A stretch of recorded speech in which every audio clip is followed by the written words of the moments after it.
Bismillahirrahmanirrahim. Assalamu alaikum students. Today I am going to solve a question related to consignment accounting. In my previous video, I have discussed format and basic concept of consignment accounts, and now I am going to solve the question. If you have any confusion about the consignment accounting concepts, you must watch my previous video and then come to this video, then it will be helpful for you. Okay, this is the question from A levels past paper, May June 2018, QP 32, question number 3. Y Limited is based in Mauritius and has recently sent a consignment of goods to Mahood, who lives in Egypt. They agreed the following terms. तो इस first sentence we can easily decide who is the consigner and who is the consignee. Y Limited, who is actually the owner of the goods, who sent goods on consignment. So Y Limited is the consigner, and Mahood, who is receiving the goods on consignment. So Mahood is the consignee. Now I am going to discuss the terms which are agreed by both parties. Mahood has to make an advance payment before the goods are delivered to him. मतलब कहने का ये है कि माहूद कुछ payment advance करेगा जब उसको गुड्स डिलीवर, उसके बाद उसको गुड्स डिलीवर की जाएंगी. Then Mahood is entitled to a commission of 5% on all sales made by him. यानी जितनी भी सेल्स माहूद ने की उन पे उसको 5% commission, he will receive 5% commission. The commission is calculated on sales value after the deduction of commission. This is a slightly tricky activity to calculate the commission in this case, because he said he will calculate the commission on sales after deduction of commission. यानी sales में से पहले जो commission उसने जो भी commission है वो डिडक्ट करके जो रिमेनिंग सेल्स आती हैं उस पे 5% लेंगे तो कमीशन आएगा. तो दिस इज स्लाइटली कंफ्यूजिंग. तो जब मैं आगे सॉल्व करूंगा तो वहां आपको और ज्यादा क्लियर होगा कि ये कैसे सॉल्व होएगा. The following transactions took place during the year ended 31 December 2017. Y limited sent 1000 goods to Mahood and invoiced him at $175 each. This is purchase price of these goods. यानी $175 जो है वो परचेज प्राइस है actually goods की, और 1000 goods are sent on consignment to Mahood. और Y limited ने जो अदर एक्सपेंसेस, दूसरे एक्सपेंसेस गुड्स से रिलेटेड पे किए हैं, freight 15,400 and insurance 3,200. On the other hand Mahood से रिलेटेड जो ट्रांजैक्शंस गिवन दी हुई है, जो माहूद ने एक्टिविटीज की हैं, made an advance payment 55,000 to the Y limited, यानी ये वाई लिमिटेड ने रिसीव की होगी उससे 55,000 की payment. Made cash sales 480 units at 257.50 each. Means उस जो कैश सेल्स है उन पे सेलिंग प्राइस 257.50 है. तो अगर हम if we for the calculation of total cash sales we will multiply 480 units to selling price 257.50 and made credit sales 320 units at 270 each.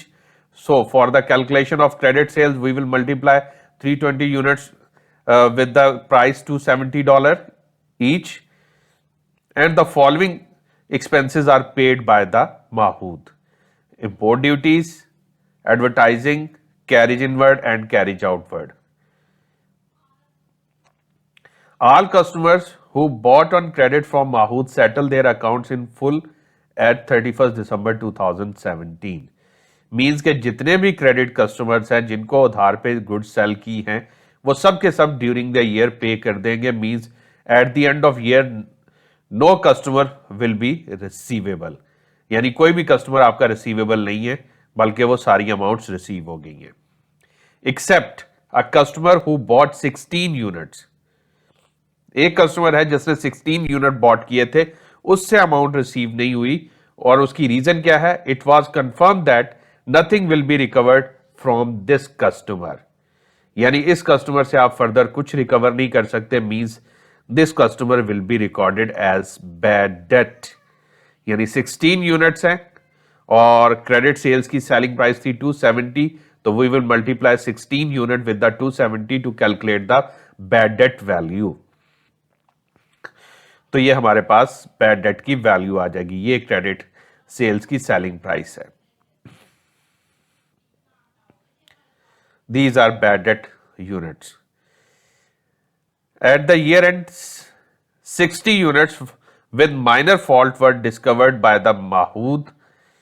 ठीक है कि ईयर एंड पे कुछ जो क्लोजिंग इन्वेंटरी बची, अब अगर आप देखें, Y limited provided 1000 unit to Mahood and total sales for 800 units, और वो कैसे पता चला मुझे? कैश सेल्स 480 यूनिट्स हैं और क्रेडिट सेल्स के जो यूनिट्स हैं 320, तो इन दोनों को अगर हम ऐड करें तो 800 unit were sold during the year, तो 200 unit will be the closing inventory, और उनमें से 60 यूनिट्स जो है, जो क्लोजिंग इन्वेंटरी है, उनमें से जो 60 यूनिट्स हैं वो फॉल्टी हो गए और उनकी नेट रियलाइजेबल वैल्यू 150 है।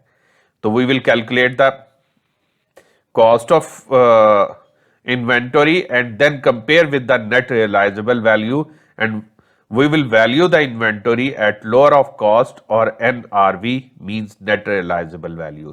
कॉस्ट या NRV में से जो कम होगी हम उस पर वैल्यू कर देंगे, तो अपेरेंटली यही लग रहा है कि NRV कम होगी, तो ये 60 यूनिट्स जो है वो NRV मींस $150 पे वैल्यू होंगे। लेट्स सी, जब हम सॉल्व करेंगे तो वहां आपको और ज्यादा क्लियर हो जाएगा।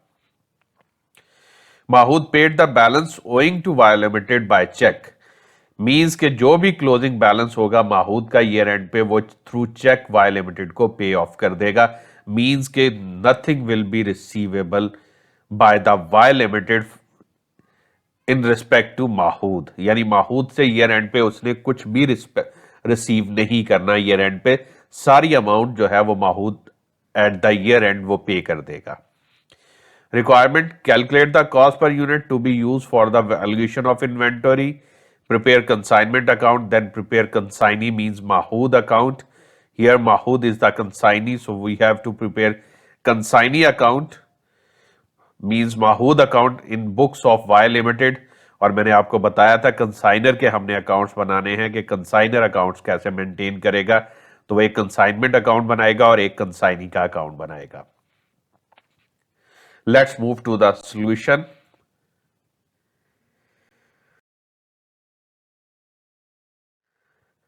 First, I am going to calculate the value of closing inventory. So, one thing I want to tell you, okay, for the calculation of closing inventory, we will record all expenses incurred on the goods before sale, यानी cell से पहले जितने भी हमारे goods पे expenditure होंगे वो सारे हम टोटल कर लेंगे, तो वो हमारी टोटल कॉस्ट ऑफ गुड्स आ जाएगी, और then we will calculate the cost per unit, और फिर उसी कॉस्ट पर यूनिट पे हम क्लोजिंग इन्वेंटरी को वैल्यू करेंगे। वो अभी हम देखते हैं कैसे करेंगे। तो सबसे पहले we will calculate the total of cost incurred on goods, ठीक है। First, purchase price or purchase cost, which is $1,000 at 175 is equal to 175,000. This is the total purchase cost, क्योंकि हमने 1000 यूनिट सेंड किए थे कंसाइनमेंट पे और 175 उनकी purchase price थी, तो total purchase cost is equal to 175,000 and freight which was paid by the Y limited 15,400. Insurance, this amount also paid by the Y Limited 3,200, and import duty, this is paid, this amount is paid by the Mahood but related to the goods, क्योंकि माहूद ने import की होंगी तो ये भी एक किस्म का कैरिज इनवर्ट की ही फॉर्म में आ जाएगा कि गुड्स को ट्रांसपोर्ट करने की ये कॉस्ट है वो भी ऐड हो गई उसमें। And direct information related to carriage inward, तो ये भी ऐड हो गई।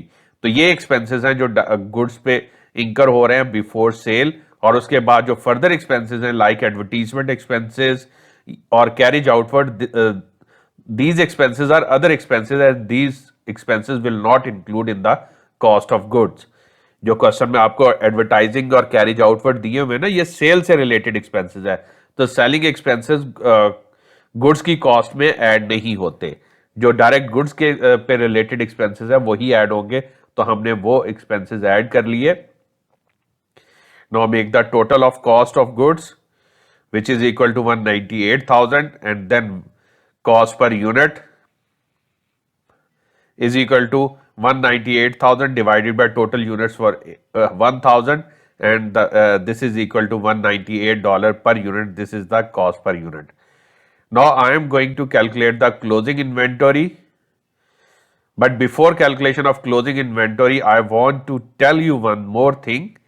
$198 पर यूनिट जो है वो कॉस्ट है, और जो 60 यूनिट्स जो हमारे डैमेज हो गए थे इन्वेंटरी के, तो उनकी जो एनआरवी थी, नेट रियलाइजेबल वैल्यू थी, वो थी $150 पर यूनिट।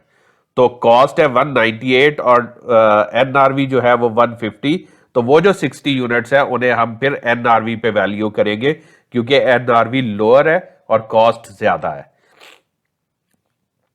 चलिए देखते हैं। Closing inventory total 200 units. I have told you कि 1000 यूनिट आपकी टोटल आपने सेंड किए थे, 480 आपकी कैश सेल्स हुई, 320 यूनिट्स आपके क्रेडिट सेल हुए, तो रिमेनिंग यूनिट्स वर 200 यूनिट्स। और वैल्यू ऑफ या cost of closing inventory is equal to 140 units, यानी 60 को साइड पे कर दे, वो एनआरवी पे वैल्यू होंगे। 140 यूनिट्स जो हैं वो हमने कॉस्ट पे वैल्यू किए, कॉस्ट है 198 डॉलर पर यूनिट, क्योंकि 140 यूनिट्स तो ठीक थे ना, सिर्फ 60 फॉल्टी हुए थे, तो 60 पे एनआरवी का इशू आएगा, 140 पे नहीं होगा। तो 140 को हमने कॉस्ट पे वैल्यू कर दिया और 60 यूनिट्स को हमने नेट रियलाइजेबल वैल्यू पे वैल्यू किया, बिकॉज उनकी एनआरवी कम थी।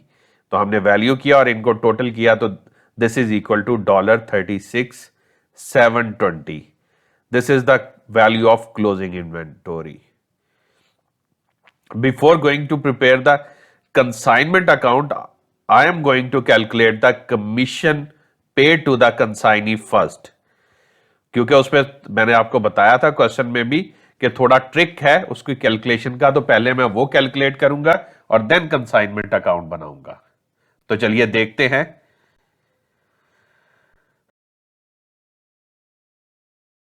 Calculation of commission. This was given in the question कि जी टोटल सेल्स पे 5% लेना है, तो वो कैसे लेना है वो अभी हम देखते हैं। पहले first I am going to calculate the total sales. तो टोटल सेल्स कैलकुलेट करने के लिए मैंने 257 जो कैश सेल्स थी 480 यूनिट्स की, उनको 257.5 जो कैश सेल्स के लिए सेलिंग प्राइस थी उससे मल्टीप्लाई किया, और 270 इंटू 320 किया मैंने क्रेडिट सेल्स के लिए मल्टीप्लाई किया, तो मेरे पास टोटल सेल्स आ गई 210,000। देखिए 257,000 कैश सेल्स के लिए सेलिंग प्राइस क्वेश्चन में गिवन थी, और 480 units were sold as a cash sales and 320 units were sold as a credit sales, और क्रेडिट सेल्स की प्राइस थी $270। तो हमने दोनों वैल्यूज को ऐड किया, तो हमारे पास टोटल सेल्स आ गई। Now I am going to calculate the commission. For the calculation of commission, I am going to suppose the value of commission X. Let commission be X. Because इसमें कुछ trick था और वो अब आपको मैं एक्सप्लेन करता हूं उसका sentence. He said commission is equal to 5% of sales less commission. यानी उसने कहा था कि जो सेल्स है उसमें से अगर हम कमीशन को माइनस कर दें तो जो वैल्यू बचती है रिमेनिंग वैल्यू पे 5% ले, तो वो कमीशन है। अब देखिए हमें कमीशन की वैल्यू तो पता ही नहीं है, ठीक है, तो हम सबट्रैक्ट क्या करें सेल्स में से, तो इसीलिए मैंने कमीशन को एक्सपोज किया ताकि मैं कमीशन को एक्स लूं और फिर उसे एक्स सबट्रैक्ट करूं और फिर जो मैथमेटिकल इक्वेशन सॉल्यूशन का मेथड होता है, जिस तरह मैथमेटिकल इक्वेशन सॉल्व करते हैं उस तरह सॉल्व करके मैं x की वैल्यू निकाल लूं। He said 5% of remaining sales after subtraction of commission is equal to commission, यानी जो सेल्स है उनमें से अगर आप कमीशन को सब्ट्रैक्ट कर दो तो जो बाकी सेल्स बचे उन पे 5% ले तो वो एक्चुअली कमीशन है। तो मैंने वही किया, कमीशन को एक्सपोज किया, तो ये this is X, commission is equal to 5% of sales minus commission. तो सेल्स में से कमीशन माइनस किया, जो आंसर होगा उसका 5%। तो अब हम इसको सॉल्व करते हैं ताकि हमारे पास कमीशन की वैल्यू आए। x is equal to 5% of 10,000 is equal to 10,500। मैंने 5% को अंदर मल्टीप्लाई कर दिया। तो ये मैथ का रूल है, जब ब्रैकेट के अंदर मल्टीप्लाई होगा तो दोनों से होगा।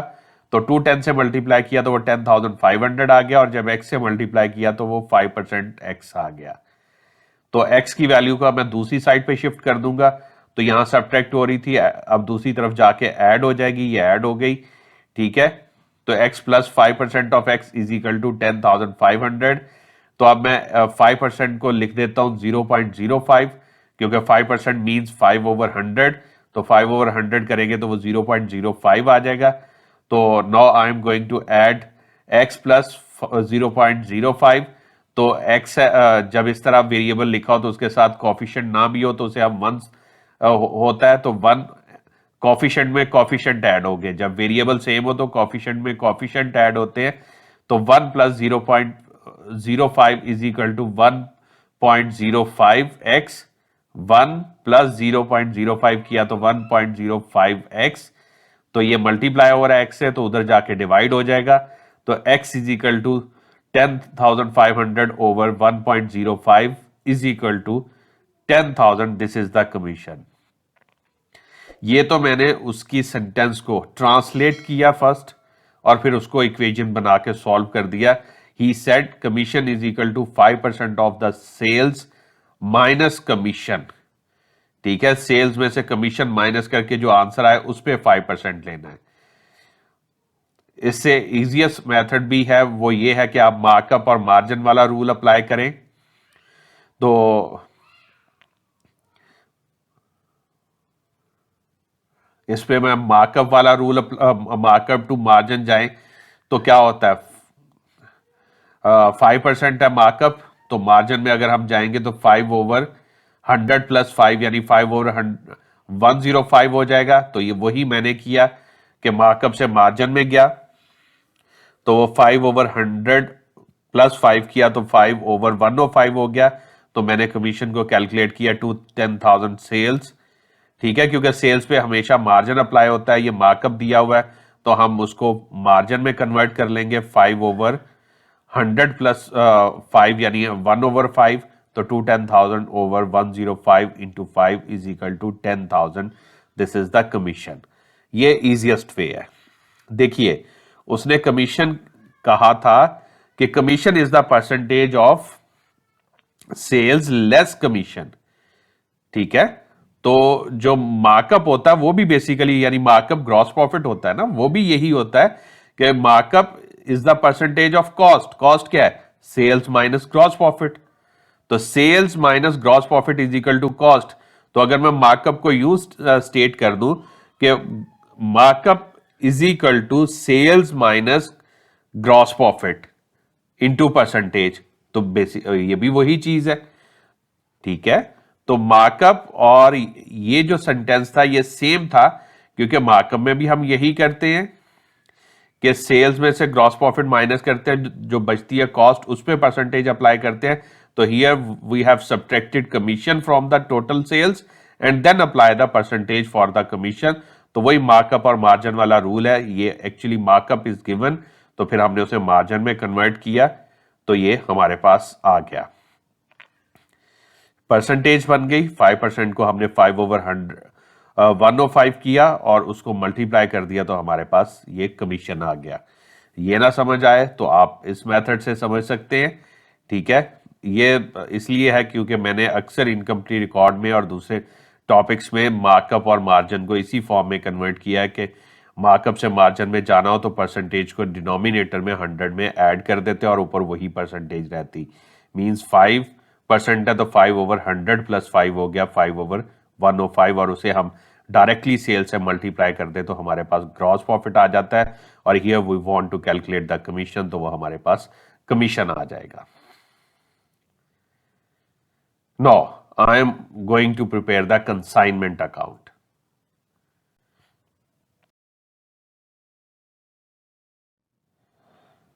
Now I am going to prepare the consignment account.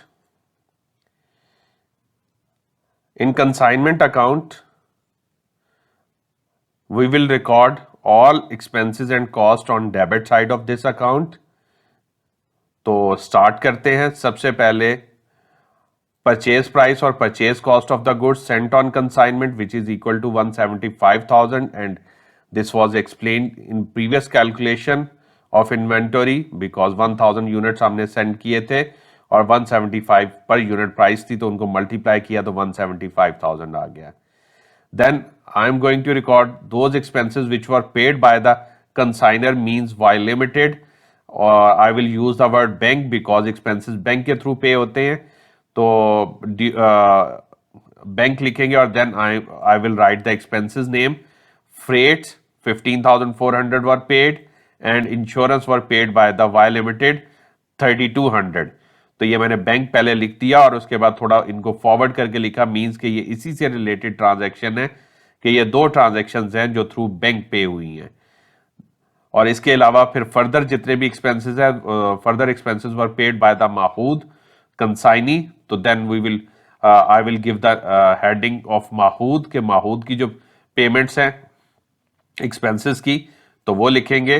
तो import duty this was paid by the Mahood, advertising expenses were paid by the Mahood 9700, carriage inward 2800 were paid by the Mahood, carriage outward 3,300 were paid by the Mahood, and bad debts 16 units were sold to a specific customer and he was confirmed to be bad। वो उसने बता दिया था कि ये bad हो गए, तो सेलिंग प्राइस 270 थी तो 16 into 270 हमने किया तो is equal to 4320 the value of total bad debts, तो वो हमने यहां रिकॉर्ड कर दी क्योंकि it is also an expense. Then I will record the commission which were paid to the Mahood is equal to 10,000 and this calculation is already explained in at previous stage, यानी इससे पीछे मैंने आपको explain कर दिया previous slide में कि कैसे कमीशन कैलकुलेट हुआ है, तो होपफुली वो आपको समझ आ गया होगा। तो this is the recording of expenses and then I will record the incomes, means on credit side means के sales I will record on credit side कि जो हमारी इनकम हुई है, मतलब we are preparing account according to Y Limited mean consignor के point of view से, तो कंसाइनर के एक्सपेंसेस हमने डेबिट कर दिया और उसकी जो इनकम है थ्रू सेल्स वो हम क्रेडिट साइड पे लिखेंगे। Cash sales 480 into selling price 123,600 and then credit sales 320 into 270 is equal to 86,400. Then closing balance of the inventory, no other entry will be recorded on the credit side, only the closing balance of and which is the closing inventory 36,720 और वो भी हमने previously calculate कर ली है। तो 36,720 this is the value of closing inventory will be placed on credit side। Basically consignment account जो है ये this is the account which use to calculate profit और लॉस ऑन कंसाइनमेंट एक्टिविटी। तो हमने सारे एक्सपेंसेस डेबिट पे और सारी इनकम्स क्रेडिट पे और क्लोजिंग इन्वेंटरी क्रेडिट पे। तो जब हॉरिजॉन्टल फॉर्मेट में इनकम स्टेटमेंट बनती थी तो वो भी इसी तरह बनती थी कि expenses and cost on debit side, incomes and closing inventory on credit side. तो ये रिकॉर्ड किया, इसको बाद बैलेंस ऑफ करेंगे, इसकी हैवियर साइड देखेंगे।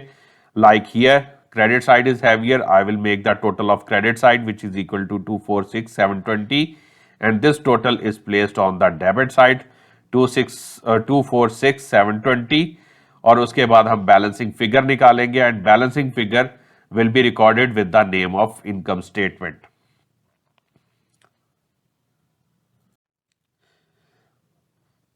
This balancing figure represent the profit on in consignment. अगर ये बैलेंसिंग फिगर क्रेडिट साइड पे निकलती मींस इस साइड पे तो लॉस ऑन कंसाइनमेंट होता, but here it is the profit on consignment, यानी वाई लिमिटेड को 221,400 प्रॉफिट अर्न हुआ है on consignment.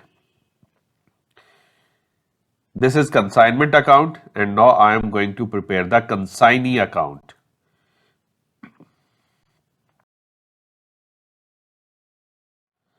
Now I am going to prepare the Mahood account, consignee account. और ये अकाउंट हम रिसीवेबल के कॉन्सेप्ट पे बनाएंगे क्योंकि Mahood is the receivable for Y limited, क्योंकि वाई लिमिटेड ने उसे गुड्स दी हैं सेल करने के लिए, तो वो सेल करेगा और उसके बाद वो पेमेंट वाई लिमिटेड को पे करेगा. तो वाई लिमिटेड के लिए जब तक वो पेमेंट नहीं रिसीव कर लेते माहूद से वाई लिमिटेड कंपनी, तब तक वो उसके लिए रिसीवेबल होगा. तो इसे रिसीवेबल के कॉन्सेप्ट पे बनाएंगे और रिसीवेबल जब इंक्रीज होते हैं तो डेबिट होते हैं और जब डिक्रीज होते हैं तो क्रेडिट होते हैं.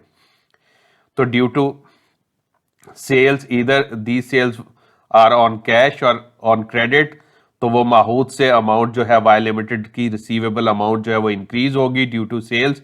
तो sales will be recorded on debit side of Mahood account. Cash sales value 123,600, तो ये कैश सेल्स की है माहूद ने, तो ये अब रिसीवेबल हो जाएंगे वाई लिमिटेड के लिए क्योंकि ये अमाउंट कैश सेल करके बेसिकली तो माहूद ने रिसीव कर ली है, लेकिन वाई लिमिटेड ने तो नहीं की ना. तो वाई लिमिटेड के पॉइंट ऑफ व्यू से ये रिसीवेबल है, क्योंकि अक्सर स्टूडेंट इसमें कंफ्यूज हो जाते हैं कि सर हम रिसीवेबल में तो कैश सेल्स रिकॉर्ड ही नहीं करते. तो बेटा ये कैश सेल्स है, माहूद ने कैश पे ले लिए हैं पैसे, वो माहूद के पास आए हैं, but ultimately these amount should be transfer to the Y limited. और वाई लिमिटेड के पॉइंट ऑफ व्यू से हम अकाउंट्स बना रहे हैं, तो वाई लिमिटेड ने अभी तक ये अमाउंट रिसीव नहीं की है, इसलिए वाई लिमिटेड के पॉइंट ऑफ व्यू से ये रिसीवेबल्स ही होंगे. तो ये रिसीवेबल इंक्रीज हो रहे हैं डेबिट साइड पे. तो क्रेडिट सेल्स की वजह से भी receivable means all kind of sales की वजह से रिसीवेबल वाई लिमिटेड के जो है वो इंक्रीज होंगे, ये डेबिट साइड पे आ जाएंगे. और advance payment made by the Mahood to the Y limited will reduce the amount receivable by the Y limited, तो वो हम क्रेडिट साइड पे लिख देंगे क्योंकि जो एडवांस पेमेंट मिल गई है वाई लिमिटेड को उससे उनके रिसीवेबल रिड्यूस हो जाएंगे. तो वो क्रेडिट साइड पे आ गई 55, और जितने एक्सपेंसेस माहूद ने पे किए हैं उसने डिडक्ट करने हैं जो अमाउंट उसने आपको पे करनी है. तो वो एक्सपेंसेस की वजह से वाई लिमिटेड की जो रिसीवेबल अमाउंट है वो रिड्यूस होती जाएगी, because Mahood will deduct the amount from the payment to Y limited. तो वो उससे डिडक्ट करेगा, उससे वाई लिमिटेड के रिसीवेबल रिड्यूस होते जाएंगे. तो वो सारे क्रेडिट साइड पे हम एक्सपेंसेस रिकॉर्ड कर देंगे. Import duty 1600, advertising 9700, carriage inward 2800, carriage outward were paid by the Mahood 3300, and then commission bad debts 43,220. ये भी बेसिकली अल्टीमेट रिस्पॉन्सिबिलिटी तो वाई लिमिटेड पे ट्रांसफर होगी ना, माहूद तो अपनी पॉकेट से ये कंपनसेशन नहीं देगा ना. तो ये वाई लिमिटेड का लॉस है और वाई लिमिटेड के जो रिसीवेबल हैं इससे रिड्यूस हो रहे हैं बैड डेट्स की वजह से 4320 की वजह से, तो वो भी क्रेडिट साइड पे आ जाएंगे. और commission to Mahood will also reduce the amount receivable by the Y limited, तो ये भी क्रेडिट साइड पे आ जाएगा, यानी कमीशन भी की जो अमाउंट है वो भी सेल्स में से डिडक्ट हो जाएगी और वाई लिमिटेड को नहीं मिलेगी, तो ये भी रिड्यूस कर देगी वाई लिमिटेड की. और then we will make the total of heavier side which is the debit side, और यही टोटल हम क्रेडिट साइड पे प्लेस करेंगे. और जो उसने कहा था कि जो बैलेंसिंग फिगर है वो माहूद जो है वो चेक के फॉर्म में कंसाइनर यानी वाई लिमिटेड को पे कर देगा, तो हम बैलेंसिंग फिगर कैलकुलेट करते हैं और उसे बैंक के साथ रिकॉर्ड कर देंगे. तो बैलेंसिंग फिगर क्रेडिट साइड पे आई 123,280, और ये total amount were paid at the end of year to the Y limited. तो अल्टीमेटली जो रिसीवेबल है वो जीरो हो गए वाई लिमिटेड के, क्योंकि जो भी रिमेनिंग बैलेंस था, बैलेंस सीएफ कुछ नहीं बना, बल्कि वो जो क्लोजिंग बैलेंस था वो भी बैंक की फॉर्म में वाई लिमिटेड को रिसीव हो गया eight the end of year. और ये क्वेश्चन में स्टेटेड था, अगर स्टेटेड ना होता तो बैलेंसिंग फिगर को हम बैलेंस सीएफ लिखते, मतलब स्टिल रिसीवेबल शो करते, और फिर उसे हम बैलेंस ब्रॉड फॉरवर्ड भी करते नेक्स्ट ईयर के लिए। This is the Mahood account, consignee account, and that's it. ये टोटल कंसाइनमेंट अकाउंट है, और इसमें यही दो अकाउंट्स आपने बनाने हैं, कंसाइनी और consignment account. First we will prepare the consignment account and then prepare the consignee account.